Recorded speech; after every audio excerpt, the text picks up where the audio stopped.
Olá, telespectador da RS TV, meu nome é Daniel, sou engenheiro agrônomo e fui convidado para falar sobre o momento que a agricultura do Alto Vale está passando.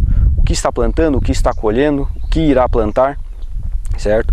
Estamos em final de novembro e nessa época é a época que arrancam a cebola, que colhem o fumo e também é implantada as lavouras da safrinha, que bem na verdade não é a safrinha, é o nosso verão, é um verão tardio, onde é plantado muito soja, milho e feijão.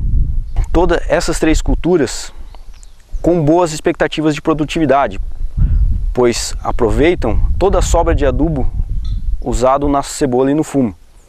E também estamos ainda numa época climática muito favorável para o bom desenvolvimento dessas culturas. Mas para o sucesso da implantação dessa lavoura, é preciso tomar cuidado com alguns detalhes, pequenos porém importantes para o bom desenvolvimento da cultura. De todos os detalhes na implantação da lavoura, eu vou comentar apenas sobre dois, que é a escolha da variedade e alguns cuidados no momento do plantio. Eu vou falar sobre a cultura do milho, mas esses detalhes podem ser aplicados tanto para a cultura da soja como a cultura do feijão. Escolha da variedade. As empresas de semente hoje possuem um amplo portfólio para as mais variadas situações. Então cabe ao produtor escolher a finalidade da sua lavoura. Se vai usar mais para grão, se vai usar mais para silagem, se quer plantar um milho mais de alta, média ou baixa tecnologia. É importante que a semente de milho seja adaptada a essa época de plantio e o produtor deve buscar principalmente sementes com uma boa precocidade, pois o tempo de plantio e até a colheita é um pouco curto. Tem uma boa estabilidade produtiva e resistência ao camamento, pois o milho na safrinha é um milho que dá um pouco mais alto. E se o como e a raiz for fraca, a tendência da planta é o tombamento. Plantio. Eu costumo dizer que o produtor acerta quando planta bem. E para o sucesso do plantio é preciso observar vários pequenos detalhes. Entre eles, antes do produtor ir com a sua plantadeira para a área, é preciso preparar o solo. No pós-cebola, esse preparo é praticamente indispensável, já no fumo não, pois para plantar o fumo são feitas as leiras e elas têm que ser desmanchadas. Para isso, para o bom preparo do solo, é preciso que a umidade da terra seja adequada, para evitar o aparecimento de torrões que irão prejudicar a germinação posteriormente. Quanto ao plantio, as diversas regulagens da plantadeira, as mais importantes são a profundidade em que essa semente será colocada na terra. Estamos em uma época mais quente, então a germinação da semente acontece mais rapidamente, mas para que isso ocorra de forma uniforme, é importante ajustar a plantadeira para que a profundidade de semeadura fique entre 2 e 3 vezes o tamanho da semente. Escolha dos discos. A escolha dos discos é um negócio relativamente simples, mas que interfere bastante no sucesso do plantio. No mercado, há peneiras para todos os tamanhos de semente. Cabe ao produtor ajustar a peneira de acordo com o milho que ele comprou. É importante que o milho entre com uma relativa folga e que não entre mais do que uma semente por célula por vez. Quantidade de sementes.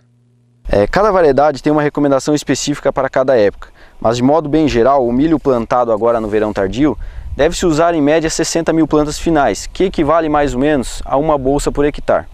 Espaçamento entre linhas. Muito se tem falado sobre espaçamento reduzido no milho, e realmente esse é um sistema que funciona e funciona muito bem. O produtor tem incrementos em produtividade quando reduz o espaçamento entre linhas. Plantar de 90 centímetros a 1 metro já é um sistema ultrapassado, pois a planta de milho compete muito na linha por água, luz e nutrientes. O espaço da entrelinha fica pouco utilizado e a competição por plantas daninhas também é maior. Já no espaçamento reduzido, sugiro 60 centímetros, a melhor distribuição das plantas na área. Cada planta terá o melhor metro quadrado para ela, diminuindo assim a competição entre plantas daninhas, o aproveitamento melhor da área, aproveitamento da água, luz e nutrientes. Também é menor o risco de acamamento, pois as plantas ficam mais vigorosas e a tendência a dar espigas um pouco maiores.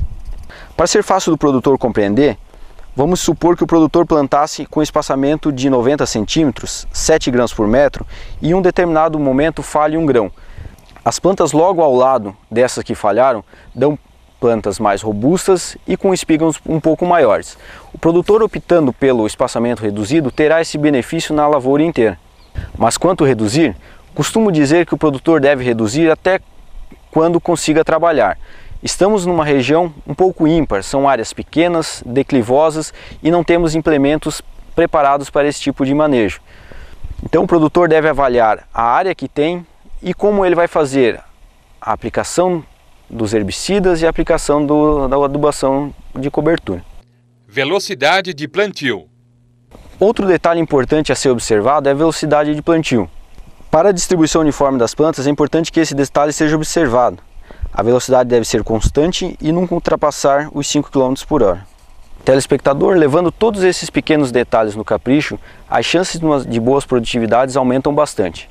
As dicas de agricultura dessa semana foram essas. Para mais informações, entre em contato em danielperon@agronomo.eng.br ou no telefone 9643 7573 e até um próximo programa.